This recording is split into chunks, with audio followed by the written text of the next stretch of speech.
नमस्कार दर्शक बंधु आपण को आम चैनल को स्वागत। पवित्र श्री गुंडीचा बा रथयात्रा उपलक्षे समस्त कर्कट राशि व्यक्ति विशेष मानू अनेक अनेक शुभेच्छा और शुभकामना।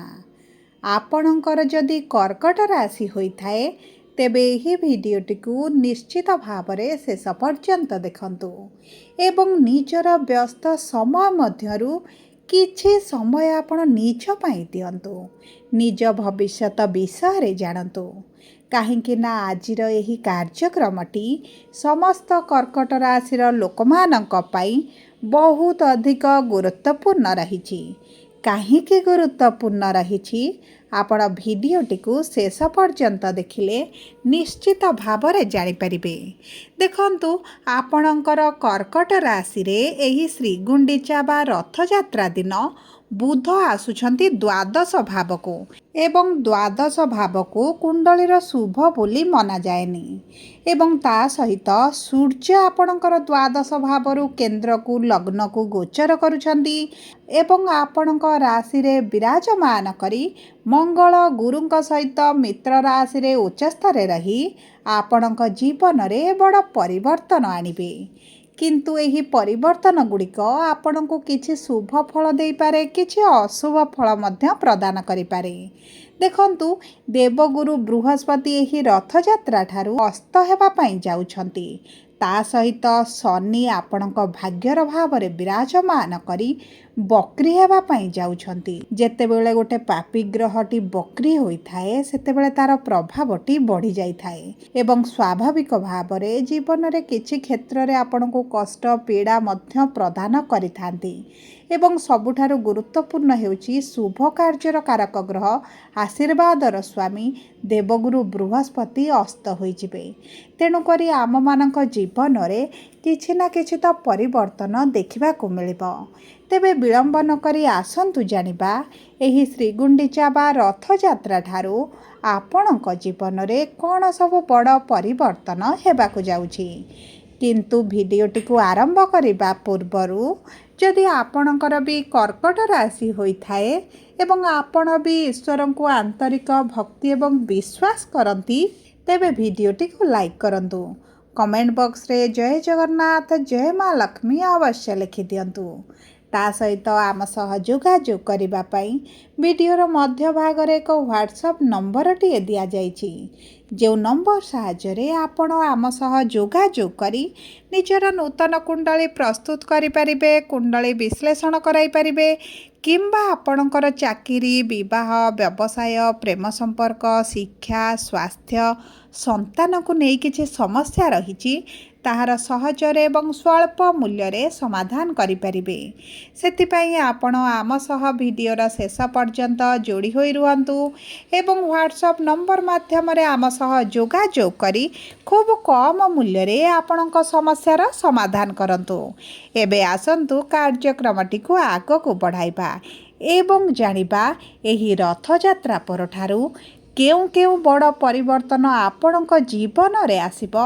एही प्रमुख ग्रह मानकर राशि परिवर्तन स्थिति परिवर्तन चलन परिवर्तन रे देखंतु आपणकर कुंडली रे अष्टम भाव रे राहु विराजमान होइतिले एवं भाग्यर भाव रे शनि विराजमान होइतिले, जेउ कारणरू आपणकर स्वास्थ्य खराब रहुतला, किछि ना किछि स्वास्थ्य समस्या आपणकर देखा देउथला, आपणकर आर्थिक स्थिति मध्य दुर्बल होई जाइतला, आर्थिक समस्या मध्य दे आपण गति करुथिले, आपण ऋण आनिथिले किंतु ऋण टिके सुझी पारु नथिले, ऋणर भार आपणक उपरे बढ़ी चलीथिला, परिवार मध्य रे अर्थ को नहीं हेउ किंबा अन्य कोनोसी कारण को नहीं हेउ खुशीर वातावरण रही नथिला, शिक्षा क्षेत्र रे समस्या देखुथिले, विद्यार्थी मानकर विभिन्न प्रकार बाधा विघ्न चिंतार सम्मुखीन हेउथिले, चाकरी पई बारंबार चेष्टा करी मध्य निराशता देखुथिले, विफलता देखुथिले, अजथारे खर्च गुड़ाए हेउथिला, समाज रे मान सम्मान कोनोसी ना कोनोसी कारण को नहीं हानि घटुथिला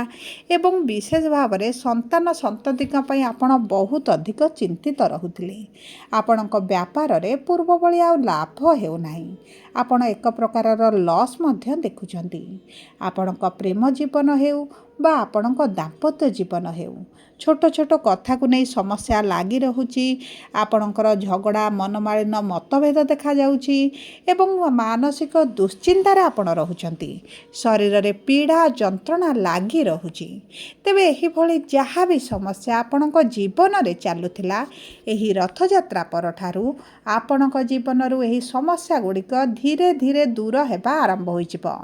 ତେବେ ବିଳମ୍ବ ନ କରି ଆସନ୍ତୁ ଜାଣିବା ସର୍ବପ୍ରଥମେ ପୁନର୍ବସୁ କର୍କଟ ରାଶି ବା 7/4 କର୍କଟ ରାଶିର ବ୍ୟକ୍ତି ବିଶେଷମାନଙ୍କର ଏହି ରଥଯାତ୍ରା ପରଠାରୁ କିଭଳି ରହିବା ପାଇଁ ଯାଉଛି।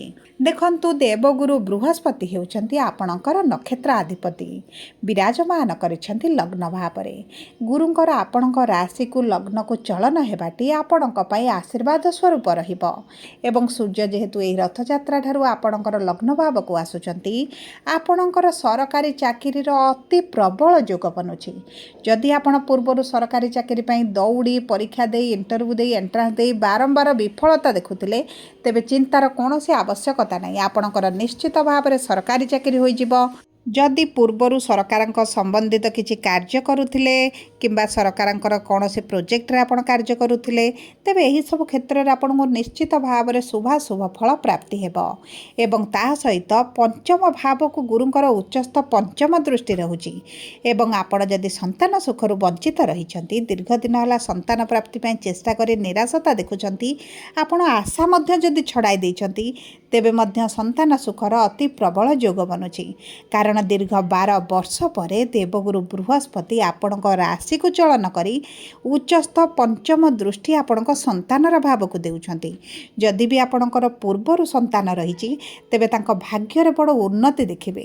ତାଙ୍କର ଆସୁଥିବା ସମସ୍ୟା ଗୁଡ଼ିକ କ୍ୟାରିୟରକୁ ନେଇ ହେଉ, ବିବାହକୁ ନେଇ ହେଉ, ସେମାନଙ୍କର ସେହିସବୁ ସମସ୍ୟା ଗୁଡ଼ିକ ଦୂର ହୋଇଯିବ ଏବଂ ସବୁଠାରୁ ବଡ଼ କଥା ହେଉଛି, ଯେଉଁମାନେ ପ୍ରେମ ସମ୍ପର୍କରେ ଅଛନ୍ତି, ପ୍ରେମ ବିବାହ କରିବା ପାଇଁ ଚାହୁଁଛନ୍ତି, ଆପଣଙ୍କ ପାଇଁ ଅତି ଉତ୍ତମ ସମୟ ରହିଛି।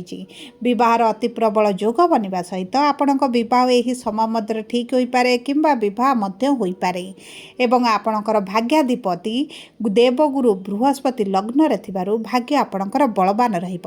ଆପଣଙ୍କୁ ଯେଉଁଭଳି ଶତ୍ରୁମାନେ ବୃଦ୍ଧି ଘଟିଥିଲେ, ସମସ୍ୟାରେ ପକାଉଥିଲେ, ମାନସିକ ଦୁଶ୍ଚିନ୍ତା ବଢ଼ାଉଥିଲେ, ସେହି ସବୁ କ୍ଷେତ୍ରରେ ଆପଣଙ୍କୁ ଶୁଭ ଫଳ ପ୍ରାପ୍ତି ହେବ। ଏବେ ଆସନ୍ତୁ ଜାଣିବା ପୁଷ୍ୟା କର୍କଟ ରାଶି 8/4 କର୍କଟ ରାଶିର ବ୍ୟକ୍ତି ବିଶେଷମାନଙ୍କର ଶନି ହେଉଛନ୍ତି ନକ୍ଷତ୍ର ଅଧିପତି ଏବଂ ଶନି ବିରାଜମାନ କରିଛନ୍ତି ଭାଗ୍ୟର ଭାବରେ। କିନ୍ତୁ ଶନି ଯେହେତୁ ବକ୍ରି ହେବେ, ଆପଣଙ୍କର କିଛିଟା କାର୍ଯ୍ୟରେ ଆପଣ ବିଳମ୍ବ ଦେଖିପାରନ୍ତି, ଶେଷ ମୁହୂର୍ତ୍ତରେ ବନ୍ଦ ହୋଇଯାଇପାରେ, ଅଧାରେ ଅଟକି ଯାଇପାରେ। କିନ୍ତୁ ଗୁରୁ ଯେହେତୁ ଆପଣଙ୍କର ବଳବାନ ରହିବେ, ଗୁରୁଙ୍କର ଉଚ୍ଚସ୍ଥ ନବମ ଦୃଷ୍ଟି ରହିବ, ଆପଣ ନିରାଶ ହେବାର କୌଣସି ଆବଶ୍ୟକତା ନାହିଁ। ଆପଣଙ୍କର କାର୍ଯ୍ୟର ଫଳ ଆପଣଙ୍କୁ ନିଶ୍ଚିତ ଭାବରେ ପ୍ରାପ୍ତି ହେବ, ଆପଣଙ୍କ କାର୍ଯ୍ୟଟି ସମାପ୍ତ ହେବ। ବିଳମ୍ବ ହେଲେ ମଧ୍ୟ ଆପଣଙ୍କୁ ଉତ୍ତମ ଫଳ ପ୍ରାପ୍ତି ହେବ। ଆପଣ ଯଦି ଚାକିରି ପାଇଁ ଚେଷ୍ଟା କରୁଛନ୍ତି, ଆପଣଙ୍କୁ ଚାକିରି ହେବାର ବହୁତ ଅଧିକ ସମ୍ଭାବନା ଅଛି। ବିଶେଷ ଭାବରେ ଯଦି ଆପଣ ବି ପ୍ରାଇଭେଟ୍ ଚାକିରି ପାଇଁ ଚେଷ୍ଟା କରୁଛନ୍ତି, ତେବେ ମଧ୍ୟ ଆପଣଙ୍କର ହୋଇଯିବ। କିମ୍ବା ଆପଣ ଯଦି ଚାକିରିରେ କିଛିଟା ପରିବର୍ତ୍ତନ ଚାହୁଁଥିଲେ, ପୋଷ୍ଟରେ ଚେଞ୍ଜ ହେଉ, ଆପଣଙ୍କର ଟ୍ରାନ୍ସଫର ହେଉ କିମ୍ବା ଦରମା ବୃଦ୍ଧି ହେଉ, ଏହିସବୁ କ୍ଷେତ୍ରରେ ଆପଣଙ୍କୁ ଶୁଭ ଫଳ ପ୍ରାପ୍ତି ହେବ। ତା ସହିତ ଆପଣଙ୍କର ଆର୍ଥିକ ସ୍ଥିତିରେ ବଡ଼ ପରିବର୍ତ୍ତନ ଆସିବ। କିନ୍ତୁ ଧନର ଭାବରେ ଯେହେତୁ ଶୁକ୍ର ଅଛନ୍ତି, କେତୁ ଅଛନ୍ତି, ଆପଣ କିଛିଟା ଅଯଥା ଖର୍ଚ୍ଚ ମଧ୍ୟ କରିପାରନ୍ତି। ଆପଣଙ୍କର କିଛିଟା ନିଜ ପାଇଁ ହେଉ, ପରିବାର ପ୍ରିୟଜନମାନଙ୍କ ପାଇଁ ହେଉ କିମ୍ବା ଆପଣଙ୍କ ଗୃହରେ କିଛିଟା ଶୁଭ କାର୍ଯ୍ୟ, ମାଙ୍ଗଳିକ କାର୍ଯ୍ୟ ହେବ, ଯେଉଁ କାରଣରୁ ଆପଣଙ୍କର ଅର୍ଥ ଖର୍ଚ୍ଚ ହେବ। କିନ୍ତୁ ଏହି ଅର୍ଥ ଖର୍ଚ୍ଚଟି ଆପଣଙ୍କୁ ସନ୍ତୁଷ୍ଟି ପ୍ରଦାନ କରିବ। ଏବେ ଆସନ୍ତୁ ଜାଣିବା ଅଶ୍ଳେଷା କର୍କଟ ରାଶି 9/4 କର୍କଟ ରାଶିର ବ୍ୟକ୍ତି ବିଶେଷମାନଙ୍କର ବୁଧ ହେଉଛନ୍ତି ନକ୍ଷତ୍ରାଧିପତି ଏବଂ ବୁଧ ବିରାଜମାନ କରିଛନ୍ତି ଦ୍ୱାଦଶ ଭାବରେ। ଦେଖନ୍ତୁ, ଦ୍ୱାଦଶ ଭାବରେ ବକ୍ରି ସ୍ଥିତିରେ ବିରାଜମାନ ହୋଇଥିବାରୁ ବ୍ୟବସାୟୀମାନଙ୍କର କିଛିଟା ଉଚ୍ଚ ନିଚ ଭଳି ପରିସ୍ଥିତି ଦେଖାଦେଇପାରେ। ବିଶେଷ ଭାବରେ ଆପଣଙ୍କର ଯଦି ଏହି ସମୟ ମଧ୍ୟରେ କିଛିଟା କାଗଜପତ୍ର ଦସ୍ତଖତ କରିବାର ଅଛି, କିଛିଟା ବଡ଼ ଡିଲ୍ କରିବାର ଅଛି, କିଛିଟା ବଡ଼ ପ୍ରୋଜେକ୍ଟ ହାତକୁ ନେବାର ଅଛି, ତେବେ ଆପଣ ବୁଝି ବିଚାରି ଧୈର୍ଯ୍ୟର ସହିତ ଆଉ ଗୁରୁଜନ ଲୋକଙ୍କର ପରାମର୍ଶ ସହିତ ଯଦି ଆପଣ ଆଗକୁ ବଢ଼ନ୍ତି, ତେବେ ଆପଣଙ୍କ ପାଇଁ ଅତି ଉତ୍ତମ ରହିବ। ତା ସହିତ ଆପଣଙ୍କର ବୁଧ ଯେହେତୁ ସ୍ୱଗୃହରେ ଅଛନ୍ତି, ଆପଣ ଯଦି ବିଦେଶ ଯିବା ପାଇଁ ଚାହୁଁଥିଲେ, ତେବେ ଆପଣଙ୍କର ବିଦେଶ ଗ୍ରସ୍ତର ଭଲ ସମୟ ରହିଛି। ଆପଣ ଦୂରଯାତ୍ରା ତୀର୍ଥଯାତ୍ରା କରିପାରନ୍ତି, କୌଣସି ପର୍ଯ୍ୟଟନ ସ୍ଥଳୀକୁ ଆପଣ ଭ୍ରମଣରେ ଯାଇପାରନ୍ତି କିମ୍ବା ତାହା ସହିତ ଯଦି ଆପଣ ବୈଦେଶିକ ମୁଦ୍ରା ରୋଜଗାର କରୁଛନ୍ତି, ଏହିସବୁ କ୍ଷେତ୍ରରେ ଭାଗ୍ୟ ଆପଣଙ୍କ ସାଥ ଦେବ, ରୋଜଗାରରେ ବଢ଼ୋତୀ ଆସିବ। ଆପଣ ଯଦି ଅନଲାଇନ୍ ରିଲେଟେଡ଼ କିଛି କାର୍ଯ୍ୟ କରୁଛନ୍ତି, ସୋସିଆଲ ମିଡ଼ିଆର ଅଛନ୍ତି, ଇନଫ୍ଲୁଏନ୍ସର ଅଛନ୍ତି କିମ୍ବା ଏକ୍ସପୋର୍ଟ ଇମ୍ପୋର୍ଟରେ କିଛି କାର୍ଯ୍ୟରତ ଅଛନ୍ତି, ଆପଣଙ୍କ ବ୍ୟବସାୟ କ୍ଷେତ୍ରରେ ଆପଣଙ୍କୁ ଶୁଭ ଫଳ ପ୍ରାପ୍ତି ହେବ। ଏହି ସମୟ ମଧ୍ୟରେ ଆପଣଙ୍କ ସୁଖ ସୁବିଧାରେ ବୃଦ୍ଧି ଘଟିବ। ଯଦି କିଛିଟା ନୂତନ ଭାବରେ ଜିନିଷ କିଣିବେ ବୋଲି ପୂର୍ବରୁ ମନସ୍ଥ କରିଥିଲେ, ସେହିସବୁ ଜିନିଷ ମଧ୍ୟ ଆପଣ କ୍ରୟ କରିପାରନ୍ତି। ଏବଂ ତାହା ସହିତ ଯଦି ଆପଣଙ୍କର ଅର୍ଥକୁ କୌଣସି ଜାଗାରେ ଇନଭେଷ୍ଟ କରୁଛନ୍ତି, ତେବେ ଆପଣଙ୍କ ଭାଗ୍ୟ ସାଥ ଦେବ, କାରଣ ଅଷ୍ଟମ ଭାବରେ ରାହୁ ବିରାଜମାନ କରି ଆପଣଙ୍କୁ ଅଚାନକ କିଛିଟା ଧନ ଲାଭ ମଧ୍ୟ କରାଇପାରନ୍ତି।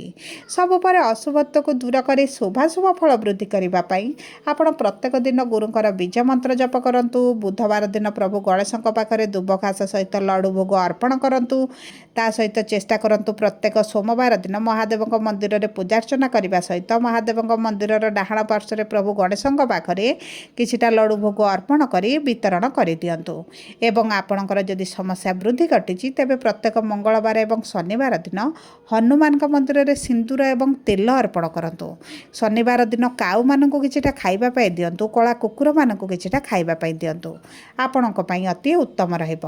ସବୁପରେ ଯଦି ଆପଣଙ୍କର କର୍କଟ ରାଶି ହୋଇଥାଏ, ଭିଡ଼ିଓଟି କିଭଳି ଲାଗିଲା କମେଣ୍ଟ ବକ୍ସରେ ଲେଖି ଜଣାନ୍ତୁ।